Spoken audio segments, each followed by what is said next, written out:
Yo Chelsea fans, welcome back to Bridge of Blue. Bareng gue Nanda Sugiono. Di video kali ini gue akan memberikan informasi mengenai press conference pertama Liam Rossonier dan apa pendapat gue mengenai first impression dari cara dia menghandle media di Inggris. Tapi sebelum gue mulai, gue pengen sapa-sapa dulu para True Blue yang sudah bergabung di channel ini. Ada True Blue dari Pasuruan, True Blue dari Palopo, dan True Blue dari Cilegon. Thank you buat kalian semua yang sudah bergabung di channel ini dan selalu setia meramaikan kolom komen. Respect dari gue dan sehat selalu buat kalian semua. Dan buat yang baru join, jangan lupa untuk klik tombol subscribe, nyalain juga loncengnya. Bantu gue buat sampai ke 10.000 subscriber, karena bantuan kalian akan sangat gue apresiasi. Salah satu bentuk support kalian ke channel ini. Kalian juga bisa kasih hype di video ini, swipe kolom komen, dan kasih hype di situ supaya makin banyak True Blue yang bergabung di channel ini. Kalian juga bisa follow gue di Instagram, join ke channel gue di Instagram, kita ngomongin Chelsea sepanjang hari. Buat kalian yang selalu ributin masalah penyebutan nama Liam Rossonier ini di kolom komen, mari kita cek seperti apa pronunciation nama pelatih baru Chelsea ini. Penyebutan nama dari pelatih baru Chelsea ini adalah Rossonier. Jadi itu konfirmasi langsung dari yang bersangkutan ya. Ayah saya mengucapkan Rossonier dan itu adalah pelafalan yang benar, tapi selama saya dipanggil dengan hal-hal yang baik, apapun tidak masalah. Jadi itu dia ya konfirmasi dari sang pelatih sendiri, Liam Rossonier, itu yang selalu menjadi perdebatan ya, baik itu di channel ini maupun di beberapa kanal lain ya. Nah ini gue coba untuk supaya lebih fair dan lebih common juga, ini gue coba cari di Google ya. Ini teman-teman coba dengar pronunciation Liam Rossonier itu seperti apa ya. Liam Rossinier. Tuh, kalau di Google bilangnya Rossonier. Liam Rossinier. Oke, Liam Rossonier. Jadi menurut gue apapun sebutan buat pelatih baru Chelsea ini, mau itu Rossonier, mau Rossonier, yang penting adalah coba fokus terhadap substansi video yang gue bikin ya. Jadi ini akan menjadi diskusi yang menarik. Gue lebih suka untuk para subscriber gue di channel ini, semua True Blue itu mencurahkan pendapatnya di kolom komen daripada mengomentari hal-hal yang menurut gue kurang substansial. Jadi buat kalian semua silakan langsung tulis pendapat kalian mengenai topik setiap video di kolom komen. Oke, kita lanjut ke berita berikutnya ya. Dalam press conference di tadi malam, itu menurut gue Liam Rossonier ini menghandle media dengan sangat baik. Dimulai dengan menghampiri seluruh jurnalis yang ada di ruang press conference Chelsea. Dia memperkenalkan diri dan juga memperkenalkan masing-masing dari jurnalis tersebut. Hal ini menurut gue adalah cara pertama dia untuk menghandle media. Karena memang Liam Rossonier ini akan dikenal dengan seorang pelatih yang sangat media friendly. Dan ini salah satu hal yang jarang didapatkan oleh Chelsea. Biasanya pelatih-pelatih kita itu adalah pelatih yang serius, yang selalu sarkas terhadap seluruh media, nggak cuma media di Inggris saja ya. Dan ini adalah era baru, jadi dengan attitude yang baru, dan semoga aja ini menjadi satu breakthrough yang bisa lebih membuat stabil ruang ganti Chelsea dan juga internal ya. Liam menyatakan sangat excited menjadi manajer Chelsea. Menurutnya tantangan terbesar di klub manapun adalah membangun budaya yang tepat, semangat yang tepat, dan nilai-nilai yang tepat. Dari apa yang saya lihat di sesi latihan, level talenta dan kemampuan para pemain ini benar-benar kelas dunia. Saya punya grup yang luar biasa untuk diajak bekerja sama dan saya sangat antusias. Enzo sudah melakukan pekerjaan yang fantastis dengan para pemain ini. Secara taktik dia bekerja dengan sangat baik dan mereka sekarang berada di level yang sangat bagus. Liam juga melanjutkan, kamu tidak boleh membatasi ambisi, saya bukan orang yang sombong, tapi saya tahu saya bagus dalam pekerjaan saya, dimanapun saya bekerja saya selalu meraih hasil. Bagi saya sejak lama saya ingin berada di klub seperti ini bukan soal berada di sini tapi soal meraih kesuksesan. Saya sudah bekerja sangat keras dalam waktu yang lama untuk menempatkan diri saya di posisi ini agar bisa sukses. Kemudian Liam juga menanggapi tekanan yang ada di Chelsea, ia menjawab dengan sangat elegan menurut gue ya. Ini yang dikatakan oleh Liam Rossonier di press conference kemarin. Pergantian manajer sekarang di klub manapun memang sangat tinggi. Saya sadar akan hal itu. Tekanan sudah ada sejak hari pertama. Tapi justru itu yang saya nantikan. Saya tidak sabar menunggu laga besok malam. Para pemain dan staf benar-benar sangat mendukung saya. Semua ini adalah bagian dari dunia sepak bola. Kalau takut tidak ada gunanya menjadi pelatih. Saya akan bekerja 24 jam sehari. Saya sangat intens ketika bersama para pemain. Nah ini menurut gue apa yang disampaikan oleh Liam Rossonier di press conference ini salah satu benchmark dia ya untuk membuat performa jadi lebih baik lagi. Jadi gue berharap setelah dia ngomong ini dia benar-benar membuktikan bahwa dia adalah seorang manajer yang capable. Liam bukan Graham Potter, dan semoga aja laga melawan Charlton Athletic ini bisa dimenangkan dengan perfect oleh Liam. Kalau sampai laga ini kalah, menurut gue semua yang dia omongin di press conference ini nothing ya, itu hanya bullshit belaka. Dia juga melanjutkan, my friend, katanya begitu ya, saat ada jurnalis yang terus mencecer dia soal tekanan di Chelsea. Saya merasa sangat beruntung bisa bekerja dengan para pemain yang luar biasa dan mendapatkan bayaran yang baik. Tekanan itu adalah sebuah privilege. Ada begitu banyak orang di dunia yang ingin berada di posisi saya. Dan saya ingin selalu mengingat hal itu. Lalu menanggapi hasil buruk atau performa buruk yang terjadi di Chelsea belakangan dari 10 game, Chelsea hanya mampu memenangkan 1 game saja. Menurut Liam, ini periode yang berat, liga ini juga sangat sulit. Kami bukan satu-satunya klub yang mengalami masa sulit di musim ini. Saya punya ide sendiri, punya suara saya sendiri. Kemudian Liam juga melanjutkan, laga melawan Manchester City adalah penampilan yang luar biasa dan kami sebenarnya bisa saja memenangkan pertandingan itu. Lawan Fulham memang sulit karena kami bermain dengan 10 orang, tapi kami tidak jauh dari level yang kami inginkan. Dan apa yang diharapkan Liam Rosenior ini di musim ini di Chelsea? Menurut dia, saya sudah bilang ke para pemain fokus untuk memenangkan pertandingan berikutnya karena dari situlah momentum dibangun dengan talenta dan profesionalisme yang kami miliki di dalam tim serta keterbukaan mereka terhadap sesuatu yang baru. Ada banyak tanda-tanda positif. Anak-anak ini memenangkan Piala Dunia Antar Klub beberapa bulan lalu. Saya menonton laga itu dan mereka tampil luar biasa. Jadi Liam Rosenior ini merasa sebenarnya tidak ada kekurangan dalam tim ini ya. Tapi kita lihat apakah dia akan pusing 7 keliling setelah banyak hal yang terjadi. Karena ini masih honeymoon phase ya. Jadi memang semua pernyataan yang dikeluarkan di press conference tentu yang baik-baik saja. Liam juga menanggapi soal skuad muda Chelsea. Menurut dia, selain Ben Chilwell yang tampil luar biasa, semua pemain yang saya tangani di Strasbourg adalah pemain muda. Usia itu hanya faktor, yang terpenting adalah kemampuan untuk belajar dan kemauan untuk benar-benar terlibat dalam sebuah proses. Liam juga mengatakan persiapan menghadapi sisa musim ini menurutnya sudah cukup matang. Dia juga menyatakan bahwa proses pembuatan tim ini sudah tidak berjalan sedemikian rupa karena seluruh pemain sudah sangat matang dan paham betul apa yang harus mereka lakukan ya. Menurut dia, kami punya proses yang sangat kuat di sini. Saya hanya punya sepasang mata, tapi saya ingin melihat sebanyak mungkin. Saya menganalisa banyak pertandingan, termasuk pertandingan kami sendiri. Saya ingin tim ini punya identitas, dan saya membawa staf yang luar biasa bersama saya.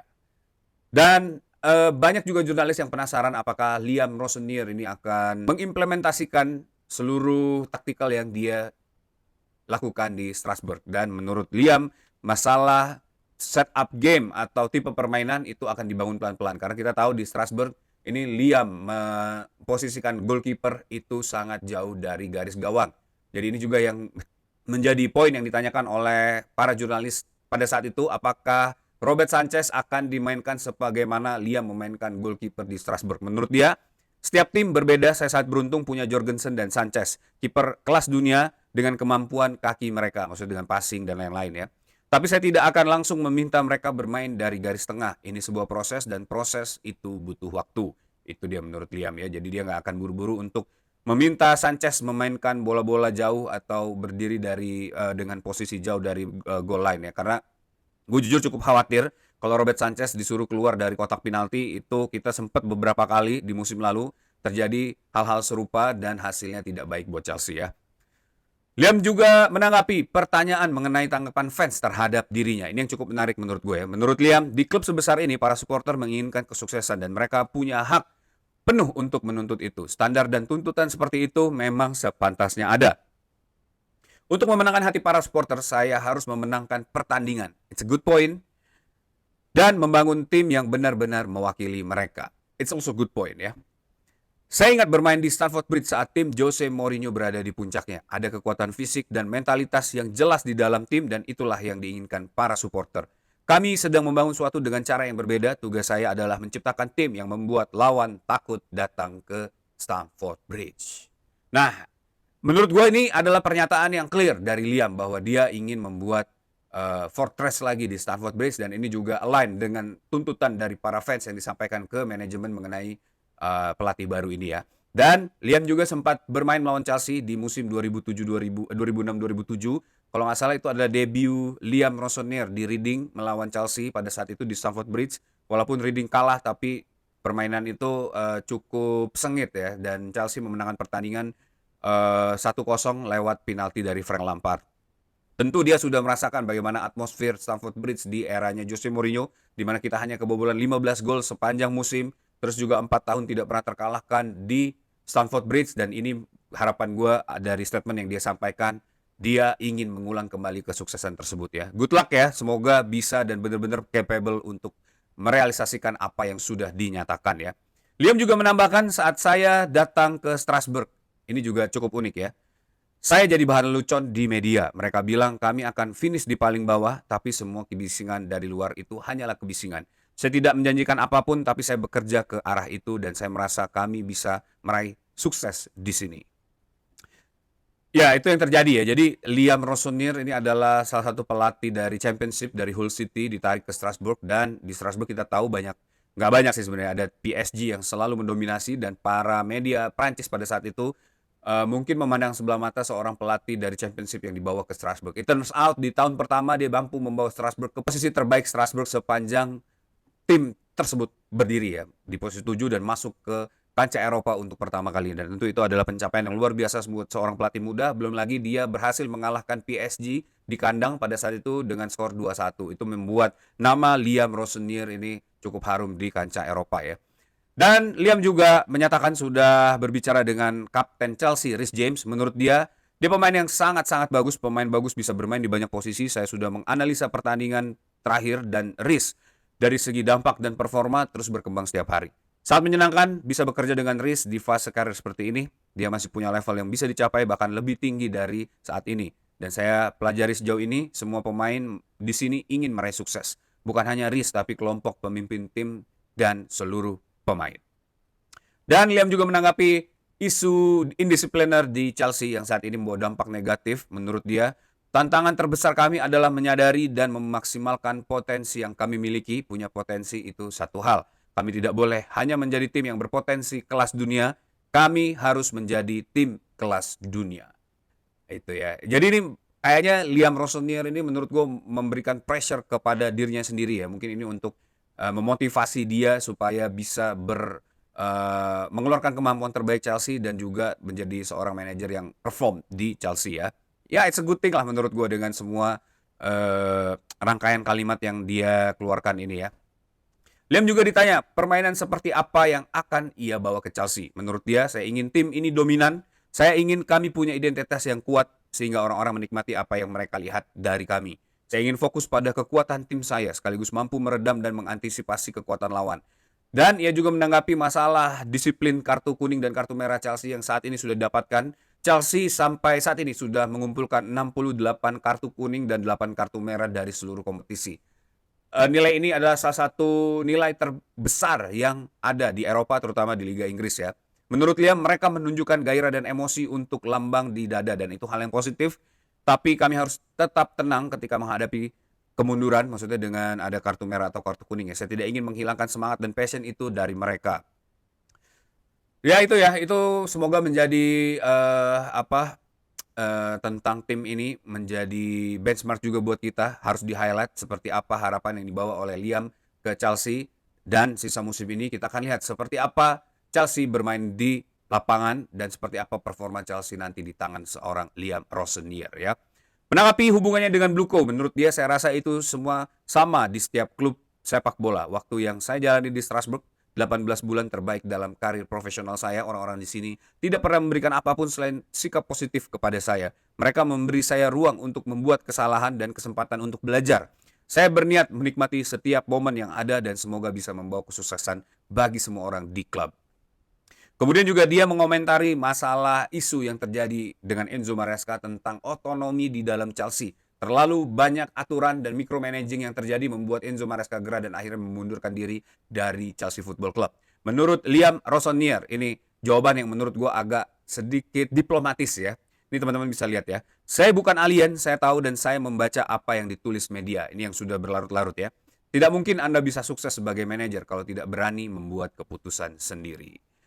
Ini yang akan kita lihat, ini poin yang paling penting. Apakah Liam Rosenior ini adalah seorang yes man, manajer yang manut aja dengan apa yang diinginkan oleh manajemen, atau dia adalah seorang pelatih yang ambisius. Apakah Liam mampu untuk membuat alignment antara keinginan dia, ambisi dia, kesuksesan Chelsea, kemenangan trofi, dan sikap manajemen. Kita lihat, ini akan tentu menjadi episode yang sangat menarik buat kita pantengin di sisa musim ini maupun di musim depan. Apakah seorang Liam Rosenior ini bisa survive di Chelsea sampai akhir musim ini ya. Di sisi lain, ini ada informasi yang disampaikan oleh CFC Carefree dikutip dari Don Smith, seorang jurnalis dari The Standard ya. Ini menimpali isu terakhir yang disebutkan oleh Liam mengenai otonomi di Chelsea. Breaking, Chelsea menilai Liam Rosenior akan lebih baik dalam melakukan rotasi pemain dibandingkan Enzo Maresca, serta lebih siap menerima keputusan tim medis sebagai keputusan final. Maresca dinilai mulai merasa lebih berani dan menganggap dirinya layak mendapatkan kekuasaan lebih besar setelah mempersembahkan trofi. Namun hal itu bukan cara kerja di Stamford Bridge, di mana keputusan ruang dewan selalu berada di atas keputusan ruang ganti. Wow, ini gila banget ya. Posisi pelatih kepala dianggap bisa digantikan kapan saja. Rosenior sudah diperingatkan soal hal ini oleh Ekbali. Jadi ini ada ancaman sebelum dia memulai musim. Menurut gue ini gila banget. Bluco ini menurut gue sudah di luar batas ya. Dia meletakkan fondasi bisnis di atas segalanya. Bahkan otoritas seorang manajer itu pun dikangkangi oleh Bluco. Dan ini tentu nggak sehat. Ini environment yang menurut gue toxic dan pasti akan membawa banyak korban. Siapapun pelatihnya, kalau tipikal pemilik seperti ini, gue yakin Chelsea nggak akan bisa survive dan Chelsea pasti akan terseok-seok di setiap musim. Karena ada tuntutan dari seorang owner atau board manager ini yang membuat ruang gerak untuk seorang manajer terbatas dan tentu ini akan membawa korban lagi dan akan menjadikan Chelsea nggak kemana-mana ya. Dan menurut gue dari seluruh rentetan interview ini dan bagaimana Liam Rosenior ini membuka press conference, dia mendatangi seluruh jurnalis, bersalaman, terus dia juga melempar jokes di sela-sela interviewnya. Ini menurut gue hal-hal yang tidak bisa dilakukan oleh Enzo Maresca dan beberapa pelatih Chelsea di era Bluco ini ya, termasuk Thomas Tuchel juga, Frank Lampard, mungkin Pochettino itu pernah melakukan hal tersebut, tapi tentu Pochettino lebih kepada inti karena dia juga agak kesulitan dalam berbahasa ya. Nah tapi dari seluruh rentetan peristiwa tersebut gue melihat Liam ini adalah seorang manajer yang memang sangat diinginkan oleh Bluco ya, seorang pelatih yang bisa menjadi sebuah media darling, media friendly dan juga menjadi icon dan wajah dari Bluco ke publik ya. Tentu magnitude industri sepak bola Inggris ini jauh lebih besar daripada Prancis dan seluruh mata dunia ini tertuju ke setiap manajer yang ada di Premier League. Tentu dengan hadirnya Liam ini membuat wajah Bluco ini lebih terlihat cantik ya dari sisi PR. Dan gue melihat dari apa yang disebutkan terutama statement terakhir, semoga aja ini memang spirit yang dia bawa bahwa dia punya otonomi di Chelsea, dia bukan sekedar yes man, bukan sekedar corporate man, dan dia juga bisa menjadi sebuah motor yang akhirnya membawa Chelsea ini bisa kembali meraih trofi ya. Semoga aja itu yang terjadi, bukan sebaliknya. Kita akan lihat ya, mungkin kita kasih waktu dulu di beberapa pertandingan dan lihat perkembangan yang terjadi. Apakah memang betul Liam Rosenior ini seperti yang dia sebutkan di press conference-nya, atau justru dia adalah seorang yes man, seorang corporate man yang selalu setia dan justru dia menjadi motor bisnis buat Bluco, bukan untuk mencapai pencapaian terbaik di Chelsea, tapi untuk lebih membesarkan bisnis dari seorang Ekbali.